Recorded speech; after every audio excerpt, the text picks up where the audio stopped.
예, 반갑습니다. 오늘부터는 계시록 8장 이제 둘째 나팔 시작합니다. 두 번째 나팔. 오늘 본문의 제목은 불붙는 큰 산과 같은 것이 바다에 던져지매. 여기에 보면 큰 산이 아니라 큰 산과 같은 것이라고 했습니다. 이거 비유의 말씀이죠. 그래서 이 부분에 대해서 좀 살펴보길 원합니다. 하나님께서 우리에게 어떤 문제나 염려가 있으면 아무것도 염려하지 말고 너희 구할 것을 하나님께 아뢰라고 했어요. 예, 그러면 그리스도의 평강이 우리를 지키시고 그분이 이루실 것이라고 했거든요. 제 개인적으로도 삶에 어려운 일이 좀 있습니다. 어려운 일이 있어서 이런저런 일을 생각하고 있으면 고민하면 하나님이 찾아오시죠. 근데 고민한다고 우리가 해결되나요? 해결되는 거 아무것도 없어요. 아무것도 없습니다. 사람의 힘과 능으로 되지 않는다는 것만 깨닫게 되고 그러면서 하나님의 은혜를 갈구하게 되고 하나님의 힘을 우리가 구하잖아요. 근데 어제는 좀 기도할 때 하나님께서 우리에게 저에게 주신 말씀은 다른 게 아니고 겨자씨 한 알만큼의 믿음에 대해서 말씀했어요. 겨자씨 한 알만큼의 믿음. 우리가 이스라엘 백성들이 가나안 땅에 들어갈 때 모든 사람들이 만나를 먹었거든요. 근데 똑같은 그 생명의 말씀을 먹어도 누군가는 먹고 죽고 누군가는 먹고 살아요. 근데 주님께서 변화산의 그 영광을 보고 내려와서 귀신을 쫓아내지 못하고 바리새인들과 이렇게 변론하고 있으니까 다른 게 아닙니다. 너희의 믿음이 작아서 그렇다고 그랬어요. 너희의 믿음이 작아서 그것을 쫓아내지 못하고 있다. 그러면서 진실로 너희에게 이르노니 만일 너희에게 믿음이 겨자씨 한 알만큼만 있어도 이 산을 명하여 여기서 저기로 옮겨지라 하면 옮겨질 것이요 또 너희가 못할 것이 없으리라. 자, 이 산을 명하여 옮겨지라 하면 옮겨질 것이라 하겠습니다. 오늘 본문과도 좀 맥락이 같기 때문에 자, 불붙는 큰 산과 같은 것이 던져진다고 그랬죠. 그래서 이게 말씀을 좀 드리겠는데 하나님이 우리에게 원하는 것은 산 믿음으로 행하라는 거예요. 산 믿음. 여러분 산지를 들어갈 때 하나님이 예비하신 우리에게 말씀하신 그 산지를 들어갈 때 여러분 돈으로 들어갑니까? 돈이 있어서 들어가요? 돈이 없다고 들어가요? 아무 상관없어요. 오직 믿음의 역사만 있을 뿐이에요. 믿음으로만 들어갈 수 있습니다. 겨자씨 안에는 가장 작지만 그 안에 어떤 형체가 들어있죠. 그 안에는 천국에 대한 어떤 믿음의 형체가 들어있어요.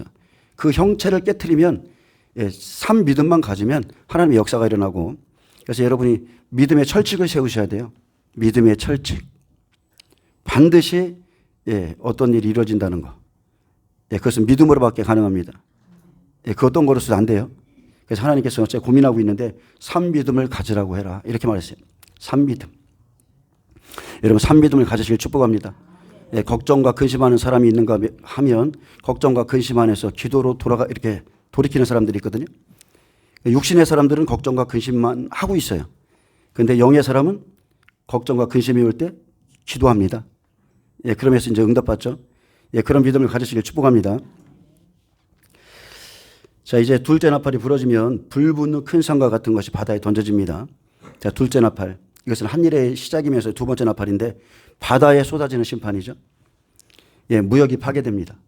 두 번째 나팔이 부러지면 경제가 또 무역이 파괴되는 것을 지금 보여주는데 근데 우리가 어떤 환란이 앞으로 닥쳐올지라도 감사할 것은요. 모든 심판은 하나님의 주권하에 있고 우리에게는 다가올 일을 미리 알게 하셨으며 또 준비할 수 있는 충분한 시간을 주셨다는 거예요. 우리 안에는 마음으로서 이미 이렇게 다짐해서 갈 수 있는 충분한 시간을 주셨습니다. 계시록 8장 8절에 보면 둘째 천사가 나팔을 부니 불붙는 큰 산과 같은 것이 바다에 던져지매 여기서 던져지다는 원문에 보면 난폭하게 격렬하게 던져지는 것을 말합니다. 바다에 던져지매 바다의 3분의 1이 피가 되고 여기서 피는 사람이나 동물의 피 흘림을 말하는 거고요. 이렇게 둘째 천사가 나팔을 불면 불붙는 큰 산과 같은 것이 난폭하고 격렬하게 바다에 던져짐으로 바다의 3분의 1이 피가 되고 바닷속에 거하는 생명을 가진 피조물들의 3분의 1이 죽고 또 배들의 3분의 1이 파손됩니다. 여러분 이 말씀 그대로 한번 좀 깊이 생각해 보면 우리가 공상과학 영화나 아니면 이렇게 어떤 영화에 보면 그 현상이랑 똑같아요. 바다의 3분의 1이 피가 된다고 한번 생각해 보세요. 무엇 때문에? 무엇 때문에 바다의 3분의 1이 피가 되는가? 그리고 생명을 가진 피조물들의 3분의 1이 죽는다는 거. 바다에 떠있던 배들의 3분의 1이 다 파손되고 깨진다는 거. 그거 한번 생각해 보세요. 엄청난 일이죠. 근데 이것이 하루아침에 일어난다는 거예요. 그래서 둘째 나팔은 바다에 대한 하나님의 심판으로 이것은 애굽인들에게 내린 첫째 재앙과 관련이 있습니다. 이스라엘 백성들이 출애굽할 때 애굽의 강들, 하수들과 운하와 목과 모든 호수가 피로 변하여 모든 물고기가 죽고 아무도 물을 마실 수 없게 되었습니다. 이처럼 바다의 3분의 1이 피가 되는 것은 주석을 좀 찾아보면 전쟁의 참혹성과 재앙 때문이라 이렇게 말하는데, 저는 전 3년반은 평화조약 안에 있잖아요. 7년의 평화조약 안에 있기 때문에 후 3년반 시작할 때 이제 적그리스도가 배반을 하잖아요. 그래서 전 3년반에는 이스라엘 백성들이 회개 기도할 때 곡과 마곡의 전쟁 외에는 전쟁이 없습니다. 그래서 자, 이것은 바다에 던져지는 재앙이죠. 하나님이 하시는 재앙이에요. 이것은 전쟁으로 인한 재앙이 아니라 하나님이 풍랑을 보내서 바다를 완전히 뒤집어 엎습니다. 여기서 불붙는 큰 산과 같은 것은 예레미야 21장 25절의 내용이 배경이 된 것으로 대환란 때 있을 일입니다. 자, 산은 교회를 의미하죠. 예수님도 지금 너희 믿음이 작은 까닭이다. 내가 너에게로니 믿음이 겨자씨 하나만큼만 있어도 이 산을 명하여 여기서 저기로 옮겨지라 할 것이라고 그랬어요. 이 산을 명하여. 이 산이 뭡니까? 그 당시에는 율법산이죠. 예, 헤롯 성전. 이 산을 명하여 바다에 던져지라 해도 던져질 것이다. 왜? 예, 율법산이 복음을 대적하고 있거든요. 그렇기 때문에 이 산을 명하면 옮겨질 것이라고 했고 실제 37년 후에 그렇게 됐습니다. 자, 산은 교회인데 산과 같은 것이죠. 큰 산과 같은 것이 바다에 던져집니다. 자, 큰 산은 음녀교회를 말하는 겁니다. 자, 크고 강력한 산, 위대해 보이는 산, 그러나 하나님이 심판할 멸망의 산이 던져지죠. 여기서 큰, 자, 헬라어 메가스입니다. 대단한, 가장 위대한, 높은, 큰 소리에 강력한, 자, 강한 산이, 그런 뜻이고요. 산은 헬라어로 씁니다. 언덕이나 산, 산악을 말하는데, 같은 것은 헬라어 호스, 자, 뭐뭐처럼, 그런 방법으로 된다는 거고요. 자, 그래서 교회는 교회인데 큰 산처럼 보이는 것. 가장 크고 강하고 높아 보이던 그 음력교회가 어느 날 한날에 바다에 던져집니다. 이것은 둘째 나팔에 실제로 이러한 재난이 일어납니다. 여기엔 두 가지가 뜻이 있습니다. 하나는 영적으로 해석하고요. 또 하나는 실제 바다에 이런 재앙이 일어납니다. 두 가지가 동시에 같이 일어나요. 자, 문자적으로 보면 불은 하나님의 심판과 재앙을 의미하고 산은 나라와 제국을 의미하고 큰 산은 큰 나라의 무서운 세력을 의미합니다. 하지만 여기서 산은 율법교회와 멸망한 바벨론 교회를 의미합니다. 예레미야는 하나님의 백성을 대적했던 바벨론을 온 세계를 멸하는 멸망의 산이라 했고 또 여호와께서 바벨론을 멸하여 불탄 산이 되게 하리라고 선언했습니다. 예레미야 51장 42절에 여호와께서 이스라엘을 위해서 보복하는 날 바다가 바벨론에 넘칠 것이고 그 파도가 그 땅을 덮고 그 성읍들이 황폐할 것이라. 그렇듯 둘째 천사가 나팔을 부는 날 하나님의 원수인 큰 산 같은 것이 바다에 던져집니다. 지나간 시대엔 바벨론 그리고 로마의 멸망이었고 이제 하나님을 대적했던 로마 카톨릭인 음력교회가 바다에 던져져 그들의 힘이요 부와 국력이었던 경제와 무역이 파괴될 것을 말씀했습니다. 예레미야 51장 25절에 좀 보겠습니다. 좀 읽어드릴게요. 예레미야 51장 25절.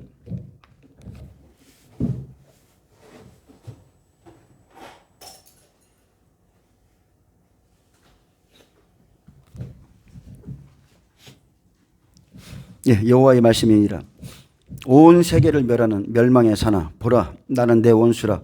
나의 손을 내 위에 펴서 너를 바위 위에 굴리고 너로 불탄 산이 되게 할 것이니.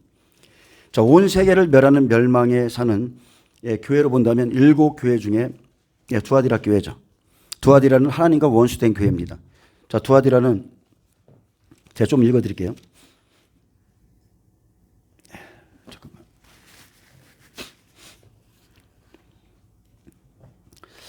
그러나 내게 책망할 일이 있느라 자칭 선지자라 하는 여자 이세벨을 내가 용납함이니 그가 내 종들을 가리켜 꾀어 행음하게 하고 우상의 재물을 먹게 하는도다.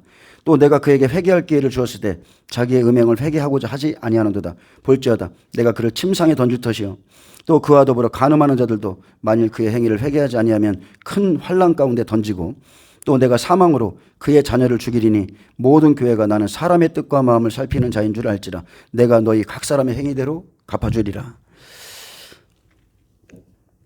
자, 종들이 음녀 이세벨에게 장악당한 교회, 쉽게 말하면 예수를 믿다가 변질됐죠. 미혹되어서 성경은 제쳐두고 하나님 말씀은 제쳐두고 자기들의 교리로 수많은 영혼들을 죽이고 잡아먹었던 그 교회가 두아디라죠. 먹고 입고 마시고 경제와 무역으로 또한 음료의 상품에 미혹된 자는 이들을 따라가다가 함께 멸망을 당합니다. 우리가 이제까지 살펴본 것은 첫째 나팔부터 자연계를 파괴시키죠. 이래서 산나팔은 자연재난입니다. 애굽에 내린 재앙보다 더 극한 심판으로 피 섞인 우박과 불이 나와서 땅과 수목의 3분의 1을 태우면서 7년의 기근이 가뭄이 시작되므로 곳곳에서 사람들의 생활이 큰 타격을 받게 됩니다. 근데 이것은 재앙의 전조에 불과합니다.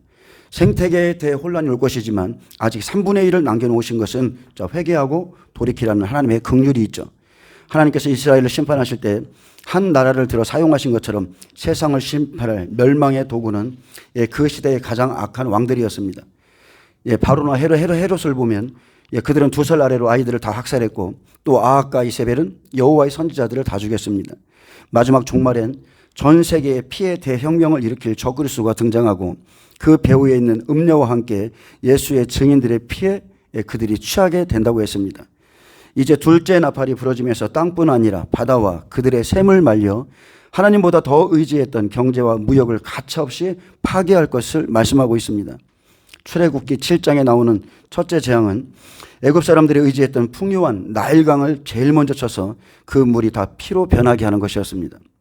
그 결과 애굽 사람들이 나일강 물을 마시지 못하였고 애굽의 물들과 강들과 운하와 목과 모든 호수와 애굽 온 땅에 피가 있었듯 바다의 3분의 1이 피가 되는 심판이 있을 것을 나타내고 있습니다. 나일강의 물은 숭배의 대상이었죠. 나일강은 그들의 신이었습니다. 그래서 하나님이 먼저 치신 거예요. 나일강의 신 하피와 크눔이 있는데 하피는 나일강의 범람과 풍요를 상징하고 크눔은 나일강 근원의 신으로 인간의 몸을 빚어 창조했다고 알려진 순양머리 신을 말합니다. 순양머리 아시죠? 그 신을 말하는 거예요. 그리고 그 나일강 물은 식수였으며 무역품들이 들어오던 통로였고 장수를 주는 생명의 젖줄이었는데 물이 변하여 피가 된 것은 애굽 사람들의 생계를 위협한 저주를 가져오는 재앙이었습니다. 하나님은 이렇게 거짓 신들을 심판하시죠. 모세의 때처럼 이제 둘째 나팔이 시작되면 바다 가운데 생명 가진 물고기들과 해양의 동식물들 3분의 1이 죽을 것이고 강력한 폭풍과 또 풍랑으로 배들의 3분의 1이 깨져 바다를 통하여 들어오던 생계와 직결된 무역품들이 다 파괴될 것입니다. 여러분 지금도 가보면 막 해안가에 컨테이너가 쌓여있죠. 그런 것들이 풍랑과 동풍으로 인해서 한꺼번에 다 무너진다고 한번 생각해 보세요. 하나님께서 바다에 심한 풍랑을 보내사 배들의 3분의 1이 깨어짐으로 온 세상의 해상교통이 마비됩니다. 땅과 바다에서 풍족하게 하던 것들을 하나씩 끊어내는 그날 하나님의 백성들이 과연 누구를 경배하였고 누구를 의지하였던가를 알게 되죠. 그런 일이 실제 지금 우리가 그 환난에 대해서 듣고 있잖아요. 근데 그 환난을 대비하는 자가 있고 그 말씀을 무시하는 자가 있거든요. 근데 실제 그 날이 오면 그들이 누구를 의지하였는가 금방 알 수 있습니다. 이것은 재난의 끝도 아니고 이제 시작이죠. 재앙의 전조에 지나지 않습니다. 이러한 재앙을 통해서 회개를 촉구하고 기도와 믿음과 순종으로 더욱 환난 속에서 주님만을 의지할 것을 경고하고 있습니다. 스바냐 1장 2절에 3절에 보면 마지막 때의 말씀이 있습니다. 여호와께서 이르시되 내가 땅 위에서 모든 것을 진멸하리라. 첫째 나팔이죠. 내가 사람과 짐승을 진멸하고 공중의 새와 또 바다의 고기와 거치게 하는 것과 악인들을 아울러 진멸할 것이라. 내가 사람을 땅 위에서 멸절하리라. 나 여호와의 말이니라. 주 여호와 앞에 잠잠할지어다. 이는 여호와의 날이 가까웠으므로 여호와께서 희생을 준비하고 그가 청할 자들을 구별하셨습니다. 아멘. 그때에 내가 예루살렘에서 찌꺼기같이 가라앉아서 마음속에 스스로 이루기를 여호와께서는 복도 내리지 아니하시며 화도 내리지 아니하시리라 하는 자를 등불로 두루쳐라 벌하리라. 근데 음녀가 이런 생각을 가지고 있거든요. 나는 마음속에 스스로 이루기를 나는 여왕이라. 나는 절대로 넘어지지 않는다. 그런데 하나님이 그 마음의 생각을 하시고 그를 넘어뜨리죠. 예레미야 51장 25절부터 쭉 제가 좀 읽어드리겠습니다. 여호와의 말씀이니라. 온 세계를 멸하는 멸망의 사나 보라 나는 내 원수라.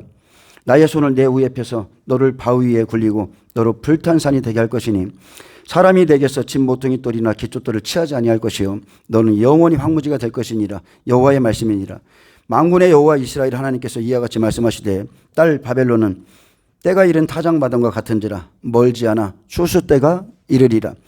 바벨론의 느부갓네살 왕이 나를 먹으며 나를 멸하며 나를 빈 그릇이 되게 하며 큰 뱀같이 나를 삼키며 나의 좋은 음식으로 그 배를 채우고 나를 쫓아내었으니 내가 받은 폭행과 내 육체에 대한 학대가 바벨론에 돌아가기를 원한다고 시온 주민이 말할 것이요 내 피 흘린 죄가 갈대아 주민에게로 돌아가기를 원한다고 예루살렘이 말하리라.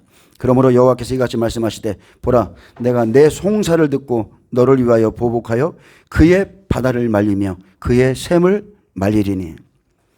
자, 보복을 요구하는 그들의 탄원에 대해서 하나님께서 응답하시죠. 예, 그는 자기 백성을 위하여 보복하시는데, 자, 바다는 바벨론의 수원인 유브라데 강을 가리킵니다.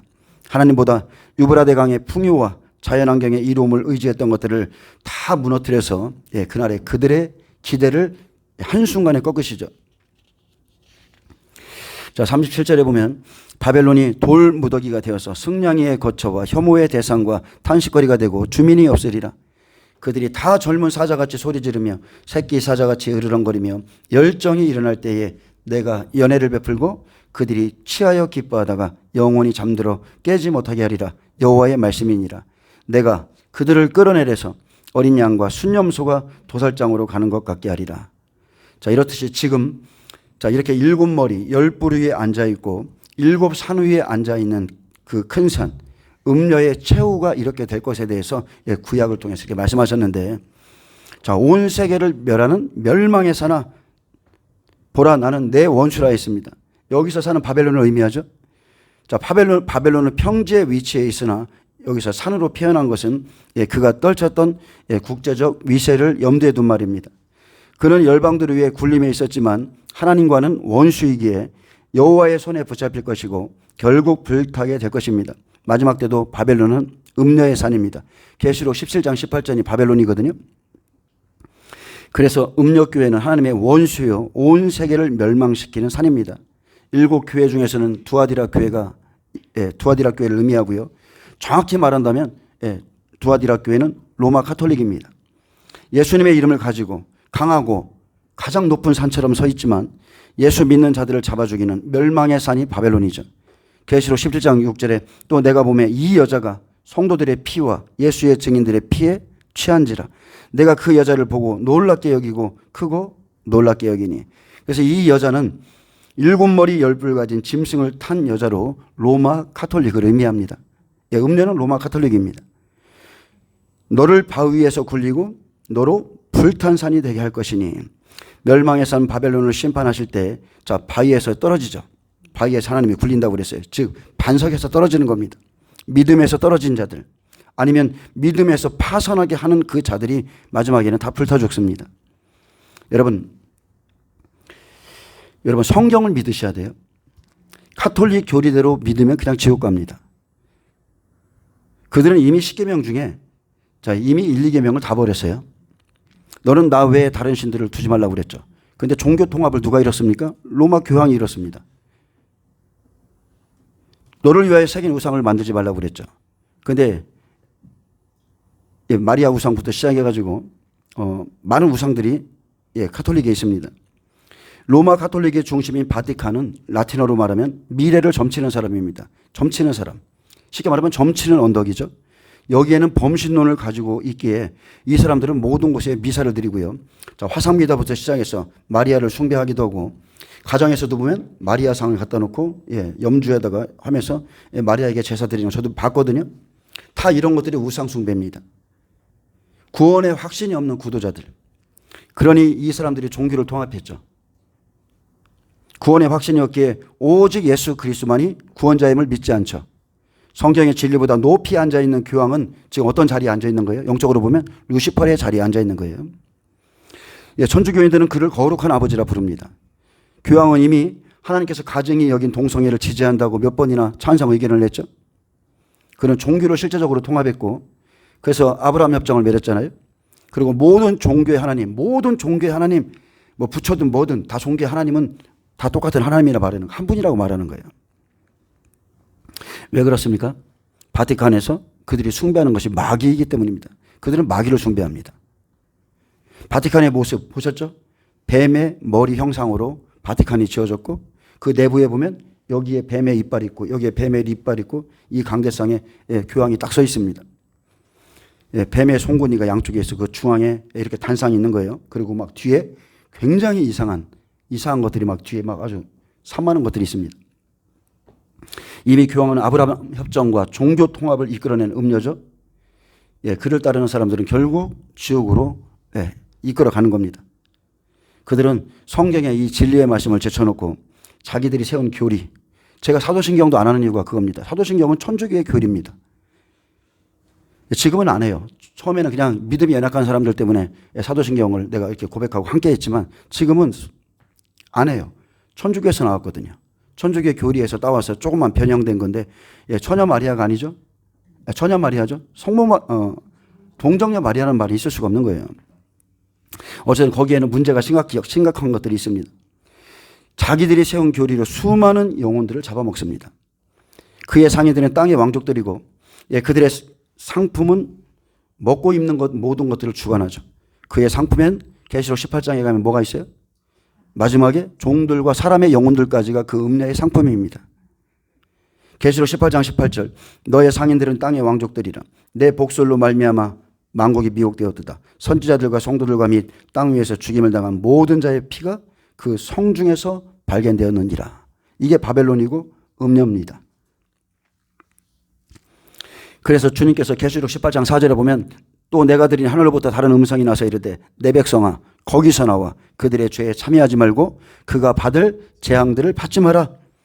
그의 죄는 하늘에 사무쳤으며 하나님의 그의 불의한 일을 기억하신지라 그가 준 그대로 주고 그의 행위대로 갑절을 갚아주고 그가 섞은 잔에도 갑절이나 섞어 그에게 주라. 그가 얼마나 자기를 영화롭게 하였으며 사치하였던지 그만큼 고통과 애통으로 갚아주실 것이라고 말씀했습니다. 그만큼 세상을 사랑한 만큼 세상에서 영화를 누린 만큼 환난 때에는 그만큼 갚아주신다고 그랬어요. 계시록 17장 16절엔 전 3년 반이 마치기 전에 하나님께서 열불과 짐승이 음녀를 미워하는 마음을 주시죠. 그래서 음녀를 미워하여 망하게 하고 벌거벗게 하고 그의 살을 먹고 불로 아주 살리라고 그랬습니다. 전 3년 반이 마치면 음녀 죽습니다. 그래서 후 3년 반 적그리스도가 세워지죠. 계시록 8장 9절 봅니다. 자, 이렇게 바다 가운데 생명 가진 피조물들의 3분의 1이 죽고 배들의 3분의 1이 깨지더라. 아멘. 여러분 하나님의 종들이 증거하는 것은 말씀이에요. 말씀. 그래서 우리가 비유를 들어서 예수님도 비유를 들어서 말씀하죠. 비유를 들어서 말씀할 수 있지만 천사가 나팔을 불어 시작하는 모든 재앙은 비유가 아닙니다. 이것은 실제 상황입니다. 실제 그대로 이루어지는 거예요. 하나님의 종들은 하나님의 말씀을 증거하고 천사들은 그 재앙을 그대로 이룹니다. 첫째 나팔은 땅의 재앙으로 우박과 불로 땅의 3분의 1이 타버리자 이제 기근, 엄청난 가뭄으로 인해서 각 나라마다 양식이 부족해집니다. 땅에선 육신이 을레하는 양식을 끊어버리자 이제 바다에서 배를 통하여 무역으로 물자를 갖다 주죠. 그러나 갑자기 불붙는 큰 산과 같은 것이 바다에 던져집니다. 물고기를 비롯한 생명체의 3분의 1이 죽고 심한 풍랑으로 배의 3분의 1이 파괴돼서 배의 물동량이 3분의 1이 끊어지므로 그 혼란과 비참함은 말을 할 수 없을 정도입니다. 정말로 영화에서나 볼 법한 막 그런 재앙들이 한순간에 바다에 막 팍팍팍팍 일어나는 거예요. 이건 실제 상황입니다. 바다에서 배를 통해서 무역품과 물자를 갖다 줄 때에 하나님께서 강한 동풍을 일으키셔서 배를 파괴시킵니다. 모세가 나일강의 하수에 명령했을 때 그죠? 물이 피가 되었고 홍해 바다의 지팡이를 가리켜라 했을 때 바다가 갈라졌습니다. 두 증인이 말합니다. 자, 하나님께서 바다의 동풍으로 물고기들과 배를 멸하신다 이렇게 선포하면 그들은 그렇게 하겠죠. 어찌 하나님이 사랑의 하나님이 그렇게 할 수 있겠느냐? 우리 하나님은 그럴 리가 없다. 자, 이렇게 말할 겁니다. 그러면서 예수님에게 그랬듯이 오히려 두 증인을 적그리스도다 말할 것이고 뭐 귀신 들렸다 잘못됐다 말할 거예요. 근데 하나님이 행하시는 일을 모르는 사람들이 이런 일을 하는 거예요. 세상에 속한 자, 땅에 사는 자, 하나님의 말씀이 없는 자는요. 하나님이 행하시는 일을 모르고 이런 상황을 봄에 있어서 끝끝내 복음을 거부하고 회개하지 않습니다. 여러분 그래서 우리가 하나님이 행하실 일을 미리 알고 있어야 돼요. 계시록 11장 10절 이 두 선지자가 땅에 사는 자들을 괴롭게 한 거로 땅에 사는 자들이 그들의 죽음을 즐거워하고 기뻐하여 서로 예물을 보내리라 하더라. 큰 산과 같은 음녀가 세상 경제를 딱 쥐고 물자를 실어서 강 나래로 보내니 사람들이 기뻐하고 좋아합니다. 환영하죠. 그날엔 믿는 자들조차 먹을 것 때문에 시험 들듯이 됩니다. 재앙 때문에 바다에서 3분의 1이 깨질 것이고 그래도 3분의 2는 강나라에 들어갑니다. 3분의 2는 어찌됐든 간에 준비하지 않으면 그날에는 먹을 것 때문에 믿음조차 시험 듭니다. 하지만 여러분 하나님을 의지하면 배는 고플지라도 하나님은 반드시 우리에게 이길 힘을 주세요. 믿음으로 견디게 하는 거예요. 이스라엘 백성은 광야 40년 동안 그냥 만나로만 살았습니다. 가나안 땅에 들어가서 먹을 걸 주셨거든요. 근데 참 희한한 게 만나를 먹고도 죽은 자가 있다는 거예요. 예수님이 직접 말씀했잖아요. 너희 조상들은 만나를 먹고도 죽었거니와 내가 주는 떡을 마시면 괜찮다고 그랬죠. 영생한다고 그랬어요. 참 희한하게 하나님의 말씀을 먹고도 죽는 사람들이 있어요. 왜? 믿음과 결부시키지 않으니까. 근데 만나를 먹고도 산자들이 있었죠. 두 증인이 외치면 천사들이 말씀 그대로입니다. 첫째 나팔과 둘째 나팔을 통해서 땅과 바다를 완전히 파합니다. 그날에 하나님께서 행하시는 일을 보지 못하는 자는 재앙을 보면서 시험에 들 것이고 믿음에서 떨어질 겁니다. 그러나 하나님께서 행하시는 일을 깨닫는 자는 얼마든지 견딜 수 있겠죠. 아, 하나님 일하시는구나. 말씀대로 이루어지는구나. 틀린 거예요. 재앙을 바라보는 시선이 틀린 겁니다. 계시록 17장 6절에 보면 음녀가 성도들과 증인을 죽인다고 했습니다. 또 내가 보니 이 여자가 성도들의 피와 예수의 증인들의 피에 취한지라 내가 그 여자를 보고 놀랍게 여기고 크게 놀랍게 여기니. 성경은 분명하게 영혼을 잡아먹는 이 여자에 대해서 경고하고 있습니다. 그래서 바다의 재앙이 임할 때 영혼을 잡아먹는 자가 누구인가? 바로 음녀입니다. 음녀. 예수님의 이름으로 세워졌죠. 십자가를 앞세우고 그리고 하나님의 종인 것처럼 아주 큰 산처럼 서 있는 이 여자. 음녀 교황이 적그리스도와 함께 마지막 때 예수 믿는 자들을 잡아 죽입니다. 제가 좀 전에도 얘기했지만 모든 만국이 열방이 음녀의 주술 때문에 그죠?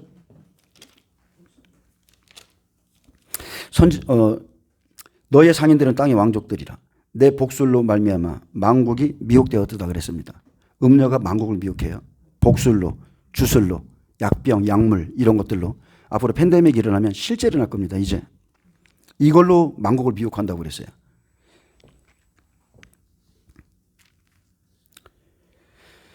계시록 17장 9절은 말합니다. 지혜 있는 뜻이 여기 있으니 그 일곱 머리는 여자가 앉은 일곱 산이요. 바벨론은 적그리스도와 함께 전 세계를 멸망시킬 산으로 음녀입니다. 음녀는 평화의 사신으로 가장하죠. 사랑이 많은 것처럼 하고 오지만 하나님의 말씀은 대적하는 자예요. 여러분 이런 거 잘 분별하셔야 돼요. 양의 모습으로 오는데 그에게는 하나님의 말씀을 대적하는 말씀이 있어요.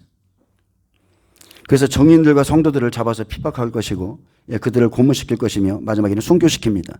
마지막 때 바벨론과 적그리스도가 무역으로 하나가 되죠. 두 증인이 무역을 파괴시킨다고 외칠 때 실제 하나님의 천사들이 무역을 파괴시키니까 바다의 3분의 1이 피가 되고 바다의 피조물들이 3분의 1이 죽고 배들의 3분의 1이 깨져 무역이 쉽게 말하면 경제가 완전히 파괴되죠. 사람들이 보기에는 재앙을 내리는 증인들이 오히려 거짓 선지자 같이 보일 겁니다. 재앙을 막 내리니까 거짓 선지자처럼 보일 수 있어요. 근데 그게 하나님 하시는 일입니다. 하나님이 이 일을 하신다고 우리에게 약속을 하셨어요. 에스겔 27장 1절에서 25절에 보면 에스겔은 예언 시대죠. 그래서 에스겔이 두로왕을 통해서 환란 안에 있을 일을 지금 미리 보여주고 예언하고 있습니다. 에스겔 27장을 좀 읽어드릴게요. 1절부터 25절.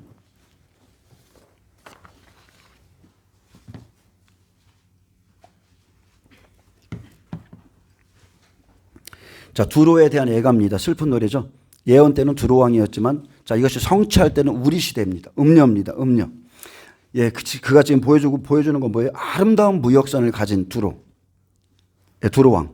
엄청난 무역선을 가졌어요. 최고로 아름다운 무역선을 모습을 보여주는데 그의 땅은 바다라고 그랬어요. 바다가 그의 땅이에요. 거기서 무역을 합니다. 전 세계와 함께.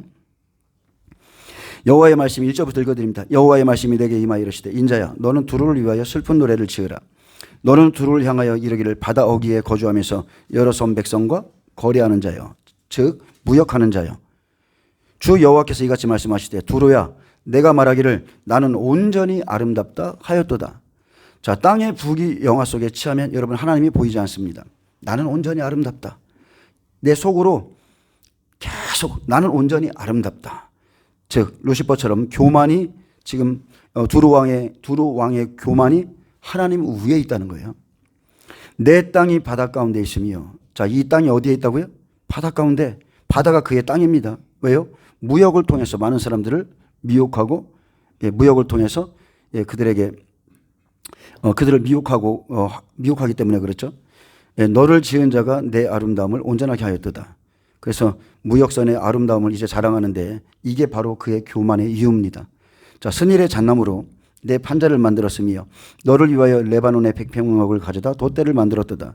바산의 상수리나무로 내 노를 만들었으며 깃딘 섬 황양목의 상아로 꾸며 가판을 만들었도다. 예굽의 수놓은 가는 배로 돛을 만들어 깃발을 삼았으며 엘리사 섬의 청색 자색 배로 차이를 만들었도다.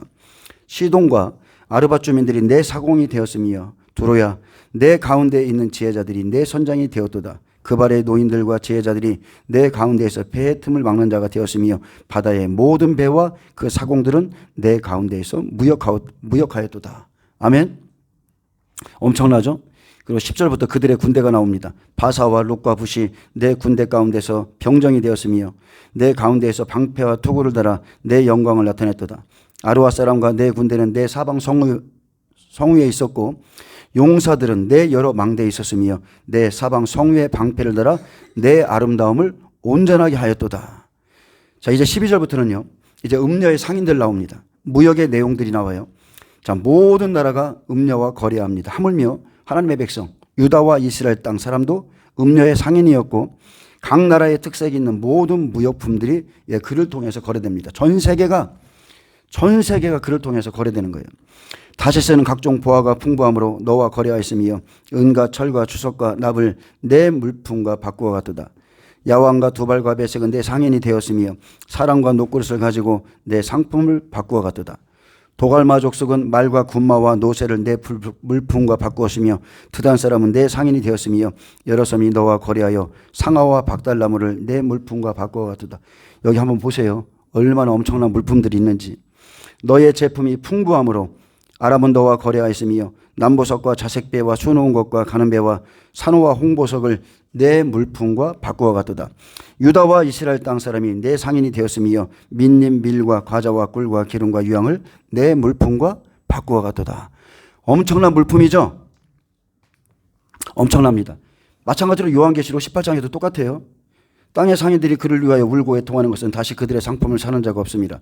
그 상품은 금과 은과 보석과 진주와 세마포와 자주옥광과 비단과 불과 목감이요 각종 향목과 각종 상아 그릇이요 값진 나무와 구리와 철과 대리석으로 만든 각종 그릇이요 계피와 향료와 향과 향유와 유향과 포도주와 감람류와 고운 밀가루와 밀이요 소와 양과 말과 수레와 종들과 사람의 영혼들이라. 마지막 때 사람들의 영혼이 거래됩니다. 엄청납니다. 음녀가 전 세계를 상대로 일을 하죠. 바벨론이 일을 합니다. 자, 18절에 너의 제품이 많고 각종 보화가 풍부함으로 다메섹이 너와 거래하였으며 헬본 포도주와 흰 양털을 너와 거래하였도다. 워던과 야하는 길쌈하는 실로 내 물품을 거래하였으며 가공한 새와 계피와 대나무 제품이 내 상품 중에 있었도다. 드다는 내 상인이 되었으며 말을 탈 때 까는 천을 너와 거래하였도다. 아라비아와 게달의 모든 고관은 내 손안의 상인이 되어 어린 양과 순양과 염소들 그것으로 너와 거래하였도다. 스바와 라마의 상인들도 너의 상인들이 되며 각종 극상품 향재료와 각종 보석과 황금으로 내 물품을 바꾸어 갔도다. 하란과 간네와 에덴과 스바와 아수르와 길맛의 장사꾼들도 너의 상인들이라. 이들이 아름다운 물품 곧 청색 옷과 수놓은 물품과 빛난 옷을 백향목 상자에 담고 노끈으로 묶어가지고 너와 거래하여 내 물품을 바꾸어 갔도다. 다시스의 배는 때를 지어 내 화물을 나르니 내가 바다 중심에서 풍부하여 영하가 매우 크도다 했습니다. 바다가 그의 땅이에요. 땅이 재앙이 들었을 때 음녀가 바다에서 전 세계와 거래하는데 하나님이 이것을 깨트릴 것을 말씀하는 거예요. 여러분 지금 세상의 바다에 산처럼 쌓인 컨테이너들을 볼 수 있습니다. 그때 코로나 때, 코로나 때 그죠? 그 바다의 길을 막아놨을 때 막 배가 나가지도 못하고 막 산더미처럼 쌓여 있었잖아요. 엄청나게 쌓여 있었습니다. 모든 제품, 모든 물품이 거기에 있고, 근데 아름답고 풍부해 보이지만 어느 날 한날에 갑자기 깨지는 날이 온다는 거. 바다의 배들 중 3분의 1이요 한날에 깨어집니다. 한날에 깨지는 날이 와요. 지금도 인플레로 인해서 지금 물가가 계속 치솟아 힘들죠. 기름값도 너무 많이 올랐어요. 그날 여러분 생각해 보세요. 배의 3분의 1이 깨지면 흉년으로 인해서 슬퍼서 통곡하는 자들이 있습니다. 하나님을 의지하지 않는 자들이 그날에 그것을 무너지는 것을 보면서 엄청나게 통곡합니다. 엄청난 기근으로 인해서 말 그대로 한 데나리온의 밀한데 한 데나리온의 보리석대가 이루어지죠. 엄청난 가뭄이 옵니다. 에스겔 27장 26절부터 이제 36절에 보면 물자가 파괴되고 슬피 우는 장면이 나오는데 실제로는 계시록 18장에 쭉 기록되어 있습니다. 에스겔이 깨달은 심판의 때 바다가 깨어지는 배의 물동량이 3분의 1이 막 깨어지고 피가 되고 하는 시간이 바로 이나팔이라는 거예요. 이나팔. 그러니까 환란이 시작되면서 얼마 되지도 않아서 바로 이런 일이 일어난다는 거예요. 바다의 물동량이 다 깨집니다. 엄청난 기근이 오겠죠. 바다의 재앙. 바다를 하나님이 심판하는 겁니다. 내 사공이 너를 인도하여 큰 물에 이르게 하며 동풍이 바다 한가운데서 너를 무찔렀도다. 너를 파하였도다. 바벨론의 음녀가 이끌어가는 배가 하나님이 보내신 동풍에 의해서 바다 가운데서 파산합니다. 극심한 기근 속에서 또 바다의 3분의 1이 파괴되죠. 무역을 파괴하는 것은 적그리스도가 아닙니다. 음녀도 아니에요. 두중인을 통해서 하나님께서 심판하시는 일이죠. 두중인은 선포하고 하나님의 천사는 즉시 바다의 3분의 1을 다 깨트리는 거예요. 그들은 공급하길 원합니다. 왜? 사람들의 마음을 사야 되니까. 공급하기 원하지만 하나님은 그들이 의지하는 육신의 것을 싹 끊어서 생명으로 가는 자들을 완전히 구별시킵니다. 그날에는 준비하지 않은 자는 엄청난 덫에 걸릴 겁니다. 하나님께서 심판하실 때에 땅에 거하는 모든 자들이 두중인을 싫어합니다. 그래서 죽는 데 내어주고 그들을 순교시키죠. 자, 27절에 내 재물과 상품과 바꾼 물건과 내 사공과 선장과 내 배의 틈을 막는 자와 내 상인과 내 가운데 있는 모든 용사와 내 가운데 있는 모든 무리가 내가 패방하는 날에 다 바다 한가운데서 빠질 것이며 그랬습니다. 음녀가 죽죠. 음녀가 죽는 날 함께 다 패망합니다. 내 선장이 부르짖는 소리에 물결이 흔들리려다. 얼마나 슬퍼하는지 이 슬픔의 강도를 표현했는데 물결이 흔들릴 정도라는 거예요.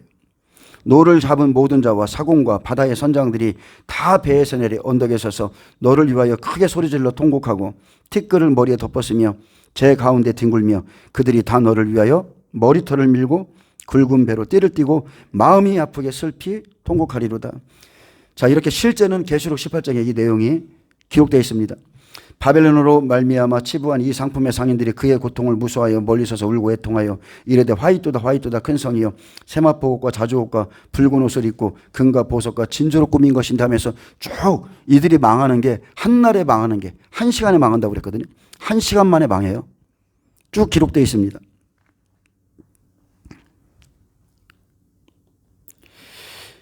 계시록 18장 8절에 그러므로 하루 동안에 그 재앙들이 이르르니 곧 사망과 애통함과 흉년이라.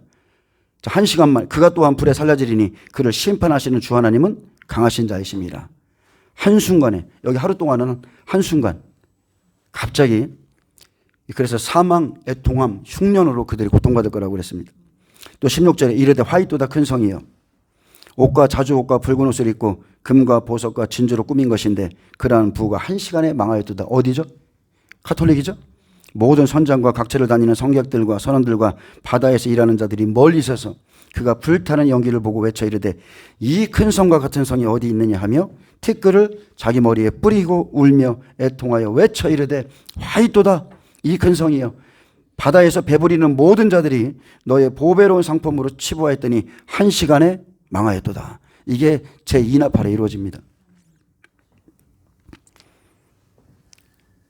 에스겔 27장 32절에 그들이 통곡할 때에 너를 위하여 슬픈 노래를 불러 애도하여 말하기를 두로와 같이 바다 가운데서 적막한 자가 누구인고. 적막한 자, 황폐한 자, 이렇게까지 파괴된 자가 누구인고. 내 물품을 바다로 실어낼 때에 내가 여러 백성을 풍족하게 하였으며 내 재물과 무역품이 많으므로 세상 왕들을 풍부하게 하였었도다. 자, 지나간 과거죠. 그래서 내 물품을 바다로 실어낼 때에 이것은 환난 전의 모습이에요. 무역을 통해서 여러 백성 세상 왕부들을 풍부하게 하다가 자, 갑자기 이제 하나님의 때 제2나팔, 둘째 나팔이 시작되니까 갑자기 파산하는 겁니다. 바다 가운데서 황폐하게 이 배들이 다 파괴돼요. 또 34절에 내가 바다 깊은 데서 파산한 때에 내 무역품과 내 승객이 다 빠졌으며, 그날에 함께 빠지죠. 자, 심판을 받을 때에 무역이 파괴되는 모습, 둘째 나팔의 모습입니다. 그동안 무역을 통해서 열방을 풍부하게 했는데 둘째 나팔에 파산하게 된다는 거죠. 파산. 자, 파산은 히브리어 샤바르입니다. 깨지다, 부수다, 산산이 부서지다는 뜻이에요. 으스러뜨리다, 파괴하다, 아주 찢어지다는 겁니다. 하나님이 동풍을 불어서 배를 아주 찢어버리는 거예요. 그래서 음녀와 함께 하던 자, 그날에 한순간에 다 같이 빠져버리고 산산이 깨집니다. 섬의 주민들이 너로 말미암아 놀라고 왕들이 심히 두려워하여 얼굴에 근심이 가득하도다. 많은 민족의 상인들이 다 너를 비웃으며 내가 공포의 대상이 되고 내가 영원히 다시 잊지 못하리라 하셨느니라. 각 나라 사람들이 무역이 파괴되므로 물자를 받지 못하고요, 그가 당한 일을 생각하면서 놀란다고 했습니다. 무너질 것 같지 않거든요. 여러분, 카톨릭이 무너질 것 같아요? 저 강한 산이? 근데 바벨론이 한순간에 하나님에 의해서 심판을 받고 그들의 물자가 파괴되고 그들의 의지하던 것들이 다 없어지니까 슬피 울면서 통곡하죠. 그래서 전 3년 반이 이렇게 끝나면 열불과 짐승이 분노해서 이 음녀를 죽입니다. 독사가 어미를 죽이듯이 그전에는 함께 있었는데 한순간에 그냥 죽이는 거예요. 이들은요, 다른 게 없습니다. 다 자기 이익을 위해서 뭉친 자들이에요. 다 자기 이익을 위해서 움직이는 자들이기 때문에 아니다 싶으면 그냥 죽여버리는 겁니다. 계시록 17장 18절 봅니다. 18장 3절까지 보겠습니다. 계시록 17장 18절부터 좀 읽어드리겠습니다. 두루 왕으로 예언한 것이 음대로 성취되죠.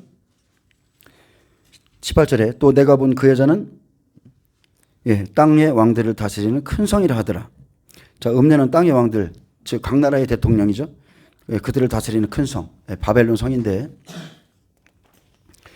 그는 한국에도 왔었죠. 겉으로 겸손한 척, 사랑 있는 척 웃고 있지만 하나님은 그가 마음에 이르기를 나는 여왕으로 앉은 자요, 과부가 아니라 결탄코 애통함을 당하지 아니하리라, 이렇게 생각하는 그의 교만을 다 알고 계시죠. 그의 영적인 정체는 뭡니까? 귀신의 초소입니다. 귀신의 초소인 큰 성 바벨론, 카톨릭의 죄는 여러분 하늘에 사무쳤습니다. 그들은 생명에 관심이 없죠. 돈만 번다면 자기들의 그 목적을 위해서, 높이 오르기 위해선 무슨 일이들 합니다. 그래서 선지자들, 성도들, 죽임을 당한 자의 피가 다 그 성에 가득하다 했습니다. 하나님은 그가 불의한 일을 기억하시고, 그의 불의한 일을 기억하시고 그의 행위대로 갑절의 재앙으로 갚아주리라 약속했습니다. 그 큰 성 바벨론은 하나님의 재앙으로 무너뜨리지 않으면 절대 무너뜨릴 수 없기에 하나님께서 심판해서 그들의 모든 무역을 파괴하고 무너뜨리죠. 안 무너질 것 같은데 한날에 무너져요. 여러분, 이거 믿으셔야 돼요. 여러분, 생명의 문은요, 좁고 그 길이 협착하다고 그랬습니다. 이런 상품으로 절대 영혼의 생명 얻지 못해요. 그렇게 해서 얻어지는 게 아닙니다. 오직 예수 그리스도를 통해서 얻어지는 거예요. 그래서 그날에 사람들이 의지하던 그들의 상품을 의지하던 그런 것들이 무너지면 이제 그날에 그 사람의 믿음의 본질이 보이겠죠. 믿음의 본질. 그때 어려움이 오면 그 사람의 믿음의 방향, 가치관이 다 나옵니다. 다 나옵니다. 그날에 가면. 예로 지금 어떤 사람이 골프나 도박에 빠져 있다고 그래요. 그 만남에 매일마다 입에서 나오는 말이 뭐예요? 골프, 도박밖에 없죠. 그것이 그 사람의 믿음의 본질이듯이 그날에 막 그걸 무너진 걸 보면서 애통해하고 막 자기 일처럼 슬퍼하고 그 사람은 본질이 거기에요. 우리 같은 사람이 그렇게 하겠습니까? 무너지든지 말든지 우리는 그거 다 알고 있는데 무너질 것을 다 알고 지금 준비하고 있는데 그래서 음료는 풍부한 무역을 통해서 하나님을 찾아가지 못하도록 멀어지도록 경제를 주관하고요. 세상을 더 풍요롭게 해서 어떻게 해서든지 한 사람이라도 더 미혹합니다. 주님은 분명히 이 세대를 본받지 말라 이렇게 말씀하셨는데 갈수록 그리스도인들이 세상 문화에 빠져가죠. 자꾸 세상으로 나갑니다. 예전에는 동성애를 찬성한다는 말을 어떻게 했습니까? 목사가 동성애를 지지한다는 말을 하고 어떻게 했어요? 커밍아웃이 어디 있어요? 그죠? 근데 지금은 시대가 그런 시대가 아닙니다. 끝날이 다가온 거예요. 끝날이. 먹고 입고 마시고 사치향락을 그리스도인들도 하나님보다 더 사랑해요. 세상을 사랑하기 때문에 하나님께 예배하지 않습니다. 계시록 18장은 음료의 영향력과 그의 영적인 실체를 드러내주죠. 18장 1절 보겠습니다. 이 일 후에 다른 천사가 하늘에서 내려오는 것을 보니 큰 권세를 가졌는데 그의 영광으로 땅이 환화해지더라. 힘센 음성으로 외쳐 이르되 무너졌도다 무너졌도다 큰 성 바벨론이여 귀신의 처소와 각종 더러운 영에 모이는 곳과 각종 더럽고 가증한 새들이 새들은 마귀죠. 모이는 곳이 되었도다. 자, 하나님의 영광으로 충만한 천사가 하늘에서 내려와 큰 성 바벨론이 무너질 것을 선포합니다. 큰 성 바벨론이여 이세벨의 교훈으로 미혹해 믿는 자들을 죽이는 그 성. 큰 권세를 가진 천사가 바벨론의 멸망을 선포하며 바벨론의 영적인 상태를 보여주는데 그곳은 귀신의 처소와 각종 더러운 영이 모이는 곳이고 각종 더럽고 가증한 새의 마귀에 모이는 곳이 되었다 그랬습니다. 근데 그 사람들이 어떤 옷을 입고 있어요? 자줏빛과 붉은빛 옷을 입고 금과 보석과 진주를 꾸미고 손에 금잔을 든 그죠? 바벨론의 이 영적 모습 가톨릭입니다. 귀신의 처소입니다. 더러운 영이 모이는 곳이고 마귀의 집이 거기에요. 바티칸은 말 그대로 점치는 언덕입니다. 미래를 예언하고 점치는 사람이란 뜻이죠. 각종 더러운 영들과 귀신과 마귀의 처소가 바티칸입니다. 여러분 그냥 유튜브 그 네이버에 들어가서 바티칸을 검색해 보면 다 나와요. 그 안에서 일어나는 예배를 보면 여러분이 제가 말하는 의미를 알 겁니다. 그 안에서 일어나는 예배를 보면 지금 보여지는 겉으로 드러나는 모습만 그런 모습만 보니까 그렇지 실체를 한번 보세요. 에스겔 28장 14절에 보면 루시퍼가 나오죠. 타락하기 전에 루시퍼의 상태가 나옵니다. 너는 기름 부음을 받고 지키는 그룹임이여 내가 너를 세우매 내가 하나님의 성산에 있어서 불타는 돌들 사이에 왕래하였도다 그랬습니다. 바로 이것이 세상 왕들의 영적인 상태예요. 육적인 상태. 마귀가 잡고 있는 일곱 머리 열불 다 마귀가 붙들고. 계시록 18장 3절 봅니다. 그 음행의 진노의 포도주로 만국이 무너졌으며 그랬습니다. 만국이 무너지죠. 음료의 영향력이 이렇게 큽니다. 예, 아까 경제, 무역했죠. 먹고 입고 마시고 부귀사치로 하나님을 버린 자들이며 또 땅의 왕들이 그와 더불어 음행하였으며 땅의 상인들도 그 사치의 세력으로 치부하였도다 했습니다. 자, 그 음행의 진노의 포도주로 인하여 만국이 무너졌다는 것은 자, 이들은 무엇보다도 이계명을 어기죠. 다른 신을 섬기죠. 너를 위하여 새긴 신상을 만들지 말고 또 위로 하늘에 있는 것이나 아래로 땅에 있는 것이나 땅 아래 물속에 있는 어떤 형상도 만들지 말며 그것들에게 절하지 말며 그것들을 섬기지 말라. 어쨌든 너는 나 외에 다른 신들을 섬기지 말라. 제 1계명도 오겠죠. 먼저 번에 죽은 교황의 이름이 뭐죠? 얼마 전에 죽은 교황.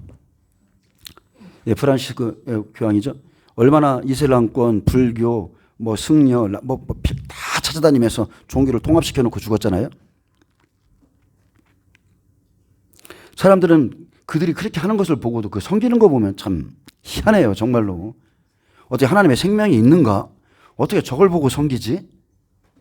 모든 아버지는 한 분이다. 우리 하나님이다. 땅의 상인들도 장사꾼이죠. 그 사치의 세력을 인하여 치부하였도 하더라. 자, 이 사람들은 무역하는 자들인데 자, 바벨론에서는 경제, 부귀영화, 사치를 갖게 하는 것이 유럽입니다. 유럽연합이에요. 유럽연합. UN. 유럽연합. 전 세계를 타락시키는 음행의 포도주로 이 사람들은 지상을 낙원으로 만들려고 하죠. 제가 이렇게 좀 말하긴 그렇지만 인구 감축, 뉴월드 오드, 단일 정부, 단일 화폐, 단일 군대 막 이런 것들을 추구하는 사람들. 마지막 때요. 여러분이 육신을 위해서 살고자 하면 반드시 영이 죽습니다. 그런데 내 영혼을 위해서 내 영을 위해서 이 육을 벗으면 반드시 우리의 영은 삽니다. 여러분 거꾸로 사셔야 돼요. 결국 바벨론에서 하는 것은요, 세상 경제를 위해서 움직이고 세상의 모든 왕들이 경제로 말려듭니다. 왜 다보스 포럼이나 왜 교황 만나러 갑니까? 대통령이 되면 다 이유가 있어서 가는 거예요. 그들에게 얻을 게 있거든요. 각 나라의 수장들, 성도들도 세상의 욕심 때문에 스스로 세상령에 잡혀서 세상에 빠져 들어가는 겁니다. 스스로. 매년 스위스의 다보스에 개최되는 세계 경제 포럼, 세계 여러 나라의 전 현지 대통령 가죠. 총리들이 갑니다. 경제장관이 가요.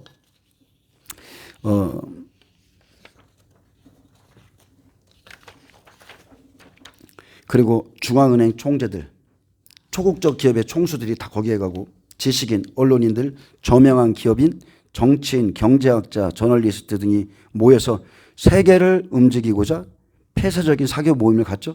그들이 거기서 결정하고 앞으로 팬데믹이 일어날 거다, 뭐 할 거다, 다 거기서 결정을 해요.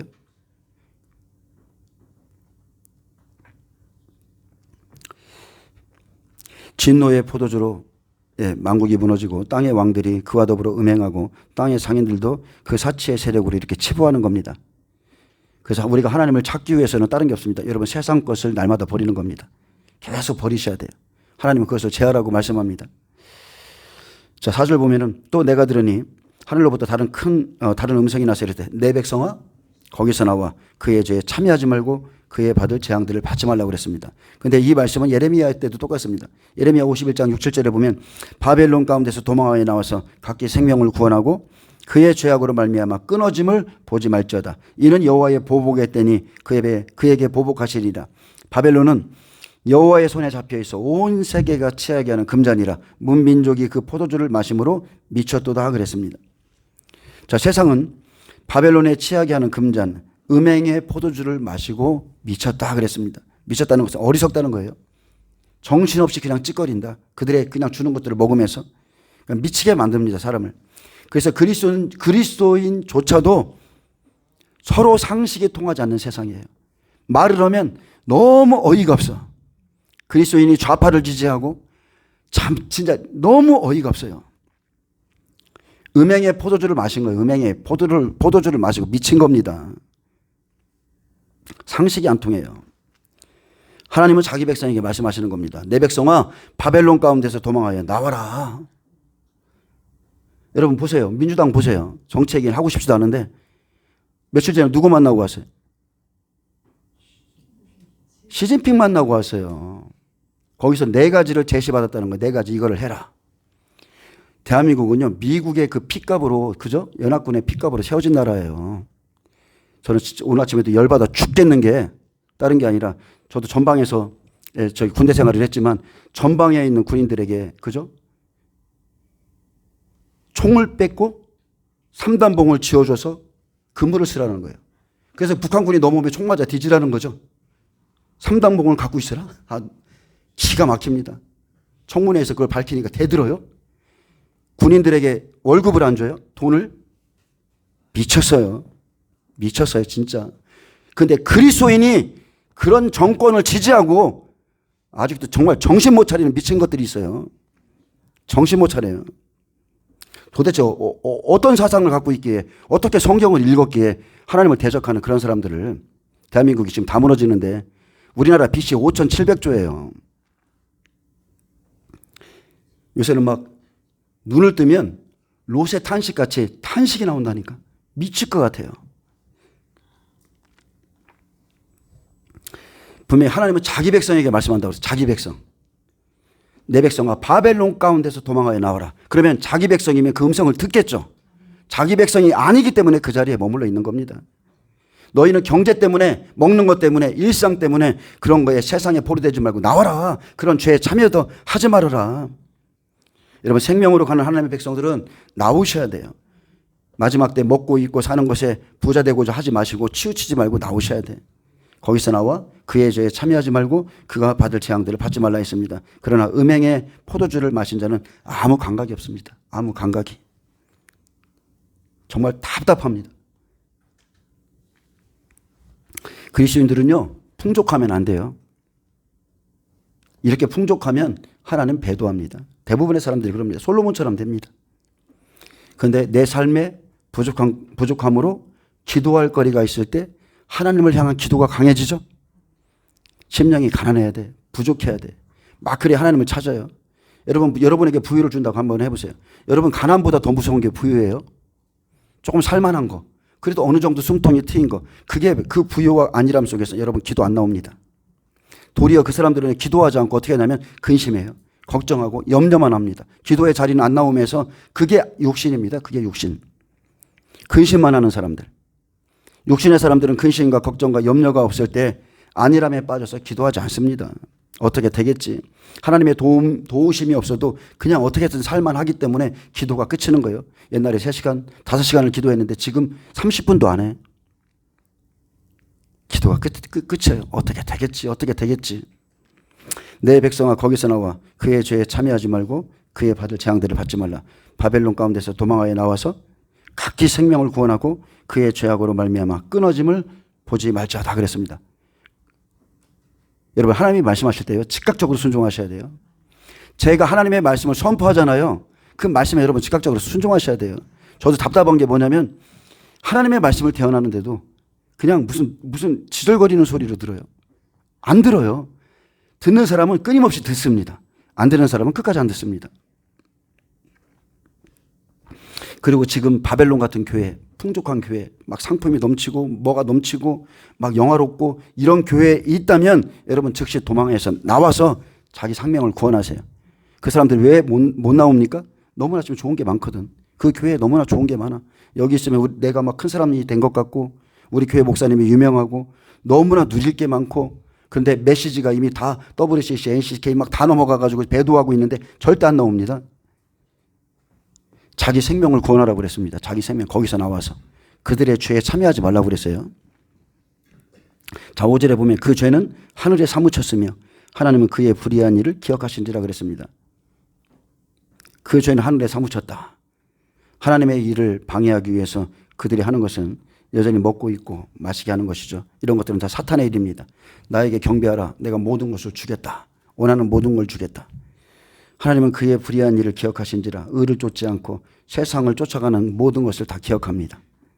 그가 준 그대로 그에게 주고 그의 행위대로 갑절을 갚아주고 그의 섞은 잔에도 갑절이나 섞어 그에게 주라. 자 분명히 그의 행위대로 갑절을 갚아주죠.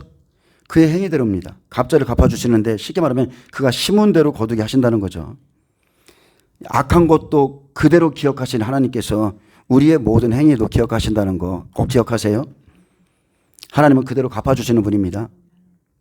교회도 마찬가지입니다.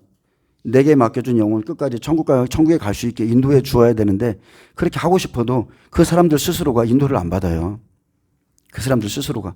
막 그런 것 때문에 집에 가면 근심이 되고 염려가 돼요. 성도님을 생각하잖아요. 어떤 사람을 생각하면 기쁨이 와요. 예, 그 사람이 처한 환경에 상관없어요. 왜? 그 사람은 지금 하나님께 나아가고 있거든요. 그러면 그 사람은 반드시 응답될 걸 또 알고 하나님이 그 사람을 돌보고 있다는 게 다 기도해보면 금방 할 수 있어요. 금방 할 수 있어요. 그래서 환경은 어려운데 그 사람에 대한 걱정이 없어요. 근데 그 사람이 부유할지라도 기도를 해보면 기도 자체가 안 올라가. 걱정되는 거죠. 너 영혼을 경성하는 자들을 근심시키지 말라고 그랬어요. 근데 근심이 됩니다. 실제.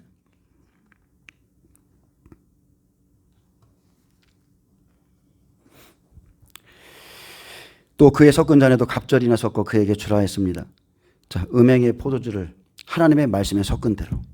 하나님의 말씀에 막 이것저것 다 섞어 놓죠. 세상에 속한 만큼 갑절로 갚아줍니다. 그리고 거짓 선지자들은요. 하나님이 자 에레미야서에 잘 나와 있죠. 쑥물을 먹인다고 그랬어요. 쑥물을 먹여서 내보내죠. 그리고 먹은 자는 반드시 토해낼 때가 옵니다. 가장 타락한 자가 성경에서 이세벨이고 가장 믿음 있는 자가 두 증인이죠. 이세벨은 음녀예요. 계시록에는 두아디라 교회고 하나님의 말씀에 세상 것을 섞어서 가르치는 그 여자. 완전히 교회가 짬뽕돼 있어요. 완전히 세상 것에. 또 계시록 18장 7절에 보면 그가 얼마나 자기를 영화롭게 하였으며 사치하였든지 그만큼 고통과 애통함으로 갚아주라. 그가 마음에 말하기를 나는 여왕으로 앉은 자요 과부가 아니라 결단코 애통함을 당하지 아니하리라 하니 그가 얼마나 자기를 영화롭게 하였으며 사치하였든지 그랬죠. 음녀는 하나님의 말씀, 생명의 말씀을 준비하지 않고요. 다 버렸습니다. 그리고 향락에 취해서 여전히 육신으로 살았죠. 사치와 음행의 포도주를 마시며 땅의 것들을 하나님처럼 착각하고 살아간 대로 그날에 갚아줍니다. 그만큼 고통과 애통으로 갚아주라고 그랬어요. 그래서 환난 전에 세상에서 자기를 위해서 산 대로 갚아줍니다. 부자와 나사로의 비유처럼 똑같아요. 너는 여기서 좋은 것을 받았고, 그죠? 나사로는 이 땅에서 고난을 받았으니 여기서 위로를 받느니라. 똑같습니다. 말씀대로 살지 않고 육신으로 산 만큼 갚아주시죠. 그만큼입니다. 고난과 애통으로 갚아준다고 했습니다. 그가 마음에 말하기를 나는 여왕으로 앉은 자요 과부가 아니라 결단코 애통을 당하지 아니하리라. 자, 그가 지금 세상의 왕으로 앉아 있으니까 무너질 일이 없다고 생각하지만 그날엔 세상에 속한 만큼 고난을 당합니다. 그 환란의 날이 되잖아요. 그가 마음속에 의뢰한 것, 나는 여왕이야. 그가 마음속에 의뢰한 것은 여러분 아무런 힘이 없습니다. 여러분 이런 자들을 의지하지 마세요. 자기 스스로 높아진 자들 의지하지 마세요. 세상에 취해서 분주하게 살지라도요. 사람들이 명망 있게 그들을 생각할지라도 그들이 가진 것은 한 시간도 안 돼서 썩어집니다. 완전히 다 없어집니다. 우리가 예수님 만나기 전에 이런 삶을 살았죠. 저도 엄청 분주한 삶을 살았습니다. 열심히 살았어요. 근데 여러분 예수님을 만나면 버리면서 가는 거예요. 나는 날마다 죽노라. 나는 날마다 죽노라. 바쁘게 산다고 좋은 것이 아닙니다. 바쁘게 산다고 좋은 게 아니라 누가 뭐라 해도 천국의 소망을 두고 말씀대로 살아가는 사람이 진짜 힘 있는 자가 되는 거예요. 8절에 보세요. 그러므로 하루 동안에 그 재앙들이 이르리니 곧 사망과 애통과 흉년이라. 그가 또한 불에 살라지리니 그를 심판하시는 주 하나님은 강하신 자이심이라. 영화와 사치 때문에 믿음에 파선한 자들, 그렇게 떨어질 자들을 여러분 의지하고 믿으시면 안 돼요. 지금이야 좋아 보이죠? 환난 날에는 절대 안 그렇습니다. 하루 동안에 그 재앙이 임하듯이 아주 짧은 시간에 순식간에 그들의 모든 것은 다 불에 살라집니다. 바벨론의 교만과 사치에 대한 보응은 첫째가 사망이에요. 첫째 사망. 이것은 스스로 과부가 아니라 라는 그 자랑에 대한 보응으로 그들에게 사망이 이릅니다. 둘째는 애통이죠. 이것은 창조주 대신 하나님을 의지하지 않고 자신의 풍부한 물질만 의지하며 즐긴 것에 대한 심판. 이것은 애통입니다. 셋째는 흉년. 이것은 바벨론의 물질적 풍요에 대한 징계. 그러므로 그가 한순간에 불에 살라집니다. 바벨론은 하나님의 4가지 재앙을 통해서 완전한 파멸을 당하게 됩니다. 바벨론이 멸망받을 수밖에 없는 이유는 딱 하나입니다. 딱 하나. 그를 심판하시는 주 하나님이 강하신 자이기 때문에. 아멘. 얼마나 멋져요 우리 하나님. 자, 9절에 10절 봅니다. 무역을 의지하던 자들, 그들의 상품을 의지하던 자들이 함께 심판을 받죠. 그와 함께 음행하고 사치하던 땅의 왕들이 그가 불타는 연기를 보고 위하여 울고 가슴을 치며 그의 고통을 무서워하여 멀리 서서 이르되 화이토다 화이토다 큰 성 견고한 성 바벨론이여 한 시간에 내 심판이 이르렀다 하리로다. 바벨론과 야합해서 정도에 넘치는 세상의 사치를 즐기고 하나님을 떠나서 대적하던 세상의 통치자들이 애통해하는 모습이죠. 여러분 한번 생각해 보세요. 이 시대에 왕의 재정 세미나, 뭐 재정을 다스리는 법, 자 이런 것들을 막 지금 여자 막 그런 분들이 막 그죠? 막 강요하고 다녀요. 이런 말씀을 들으면 그게 이렇게 들려질까요? 하나님의 말씀 그대로를 딱 보고 마지막 때 어떤 일이 있을 것을 안다면 그걸 쫓아가겠어요? 절대 안 쫓아갑니다. 내 나라는 이곳에 속한 것이 아니라, 그죠? 하나님의 나라는 그런 것이 아니에요.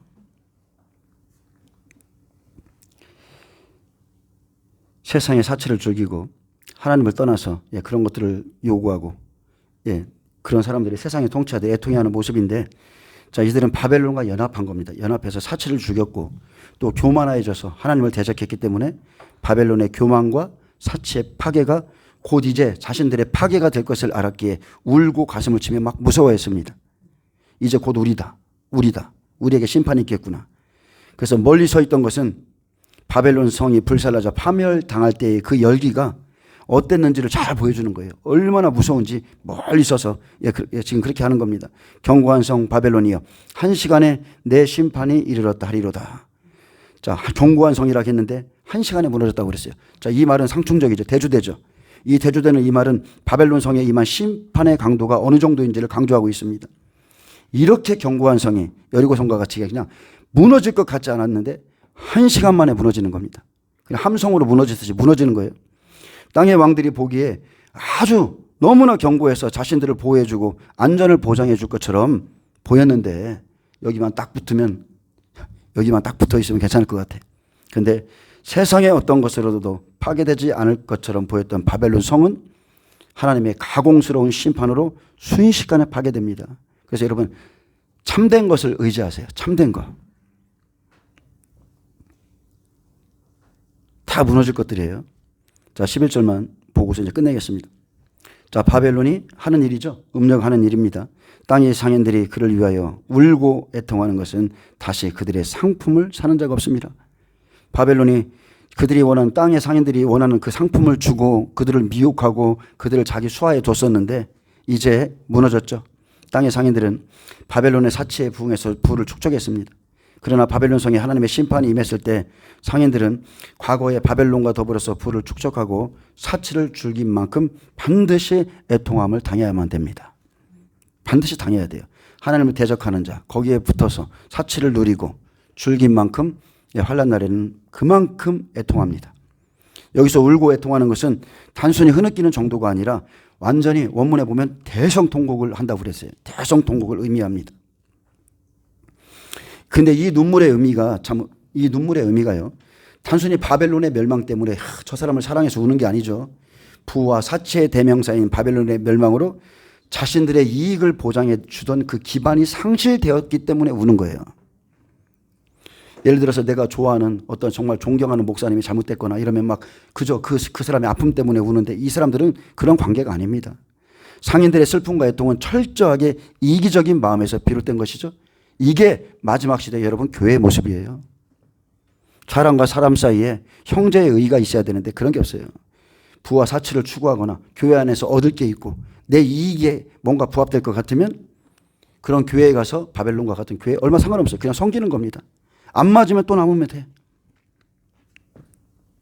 그리고 심판이 오기까지도 떠나지 못해. 여기 나와야 되는데 여기 잘못된 것 같은데 본인이 느끼면서도 들은 얘기가 있어갖고 느끼면서도 너무나 좋은 게 많아. 탐스러운 게 못 나와요. 그 교회가 이미 하나님을 떠났고 배도했고 심판받을 걸 그래도 조금이나마 느끼는데도 그 안에서 누릴 것들이 많아서 나오지 못하는 겁니다. 내 백성아 거기서 나와라. 그들의 받을 심판받지 말아라. 여러분 이거 결단하셔야 되는 거예요. 결단. 믿음의 결단이 필요한 겁니다. 자, 이렇게 우리가 지금 첫째 나팔과 둘째 나팔에 대해서 살펴봤어요. 이제 다음 시간에는 둘째 나팔에 대해서 한 타임을 더 할 건데 한순간에 이렇게 오는 겁니다. 땅의 재앙과 바다의 재앙이 거의 동시다발적으로 와요. 땅의 재앙이 이루어지고 뭐 1년 있다가 이렇게 이루어지는 게 아니고 1나팔, 2나팔, 3나팔, 3할날 쫙 이렇게 떨어지고요. 그죠? 인재앙, 그죠? 1인, 2인, 3인, 4인 쫙 떨어지고 함께 움직이는 거예요. 인과 나팔이 함께 움직이는 거예요. 함께. 전 3년 반에 인과 나팔, 후 3년 반에 인과 대접이 똑같이 같은 재앙들이 막 섞여서 같이 한꺼번에 떨어지기 때문에 덫이라는 거예요. 그래서 덫과 같이 임한다. 그런 일이 안 일어날 것 같았었는데 막 갑자기 하늘에서 피 섞인 우박과 불 떨어지지, 바다에 막 3분의 1 땅이 불타버리지, 바다가 저렇게 깨지지, 무역품들 다 무너지지. 정말 큰일 났네. 이제 준비해야 되겠네. 여러분 늦습니다. 내가 누군가를 막 겁주는 것 같아서 내가 이런 말을 하면 저 목사님 막 겁주네 이럴까 봐. 근데 이게 여러분 하나님의 말씀이에요. 여러분이 생각하는 덫이라는 게 뭡니까? 덫은 한 번 걸리면 못 빠져나와요. 예수님이 덫과 같이 임한다고 그랬잖아요. 근데 빛의 아들들에게는 그렇게 임하지 않는다고 그랬어요. 왜? 빛의 아들들은 준비하거든. 말씀에 의지해서 준비하거든요. 그래서 저는 이런 말씀을 증거하고 있는데 곧 이런 날이 올 것이라고 증거하고 있는데 다른 한쪽에서는 불 받으라, 성령 받으라, 예언하라 막 이런 말씀이 교회 안에서 선포된단 말이에요. 치유받으라, 능력 받으라 막 이런단 말이에요.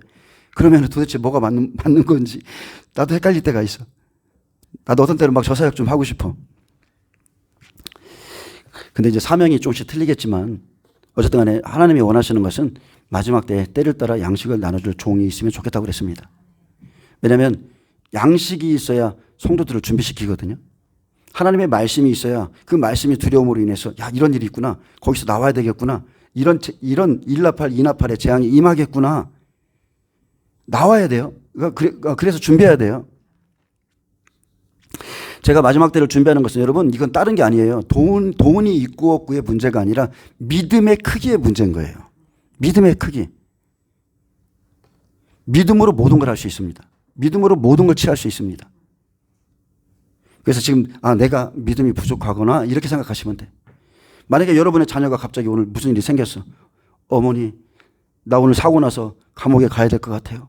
이거를 좀 돈을 2천만 원이 필요합니다. 어디 가서든지 땡겨옵니다. 안 그렇습니까? 모든 게 다 결단이에요. 결단. 작든 적든 뭐든지 간에 내가 마음만 먹으면 뭐든지 할 수 있다는 걸 제가 말해드리고 싶은 거예요. 내가 하나님의 뜻이 이렇다. 남들이 다 이쪽 길로 가고 있는데 나는 이쪽 길로 가야 될 수밖에 없어요. 말씀 때문에. 그러면 모르겠어요. 제 성격이 그런지 모르겠지만 결단하면 저는 다른 것도 안 봐요. 아예 안 봅니다. 왜? 내 목적은 영생이거든요. 내 목적은 천국이에요. 수많은 사람들이 멸망으로 길을 가고 저 사람들이 여기서 그냥 갈등하고 저는 그런 거 아무 상관없어. 나는 내 믿음대로 가면 돼. 하나님만이 아시거든요. 이 악인의 마음도 아시는 하나님이 우리들의 이 갈등을 모르겠어요? 제가 엊그저께 설교했잖아요. 노아의 그 행실, 어떻게든지 하나님의 뜻대로 살려고 하는 그 모습, 내가 내 앞에서 을로움을 봤다. 어디서요? 이 세대에서. 이 세대 사람들이 다 먹고 마시고 시집가고 장가가고 있을 때 내가 너에게 한 그 말, 그것을 준행하는 너의 그 을로움을 내가 봤다. 너는 내 가정과 함께 방주로 들어가라. 그게 하나님의 뜻입니다. 그렇기 때문에 우리가 수고한 걸 누리는 거예요. 우리가 수고한 거. 혼인잔치라는 게 다른 게 아니죠. 말씀의 잔치. 제가 여러분에게 말씀을 주면 여러분이 믿으면 주님과 그것이 체결이 되고 그 말씀대로 준행하면 그 말씀이 여러분을 살리는 겁니다. 내가 그 말씀을 버릴 수도 있고 미워할 수도 있고 그 말씀 때문에 뭐 갈등할 수도 있겠지만 어쨌든 최종적으로는 순종하는 자가 자기 영혼을 구원하는 겁니다. 말씀 맺겠습니다. 기도합니다. 주님 감사합니다. 앞으로 바벨론에 행하실 하나님의 진노를 좀 살펴봤습니다. 앞으로 바다에 무역이 피가 그리고 깨어지는 역사들이 일어나는데 우리가 그때가 오기 전에 하나님께서 우리에게 예비하신 것들 짐승의 시대를 준비하라. 기근의 때를 준비하라 말씀하신 그 말씀에 의지하여서 우리의 삶의 노선과 방향과 목적이 바뀌기를 원합니다. 누가 어떤 길을 말하든 어떤 미혹을 하든 환난 전에 휴거가 있을 거라고 미혹을 하든지 말든지 하나님의 말씀 앞에서 우리가 고개를 숙이면서 이 말씀을 준행하기를 원합니다. 감사합니다. 예수님의 이름으로 기도합니다. 아멘. 하나님께 영광 박수 올려드립니다.